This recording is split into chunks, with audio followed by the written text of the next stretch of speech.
நாரி பணம் கட்டு போமா இந்த மாதிரி என்னமோ சொல்லலாம் மயராளிக்கு அடிக்க கதை அடித்த கதை வரு ஈத்துட்டும் பிடிச்சி அர்த்தம் மயரா அறுத்து ஓட்டுரும்ல கொஞ்சம் தான்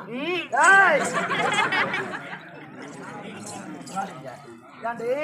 எங்க தலைக்கலாம் நாங்க ஸ்பீனிங் ஆராயில் தடவுறோம் எங்க முடிய வளர மாட்டேங்குது முடி என்னடி என்ன தடவுறேன் காலையில எழுந்து சொசைட்டி போக 12 மணிக்கு போறது எத்தனை மணிக்கலாம் 12 மணிக்கு போறது 1 லிட்டர் சீமெண்ட் வாங்குறது நல்லா வெயில்ல தடவுவேன் நிர்மண்டமா உட்காந்துருப்பேன் எங்க உட்காந்துருப்பேன் வெயில்ல தான் மாறவர்களுக்கு முன்னாடி ஆமா வந்துருந்தா 4 மணிக்குள்ள நெருப்பு கீச்சு வைப்பேன் பொச அது பாட்டு அம்மா உன் வார்த்தை என்கிட்ட பேச முடியாது ஒரு நிமிஷமா ஆமா வணக்கம் உங்க பேச்சு மன்னிப்பும் மகாராஜா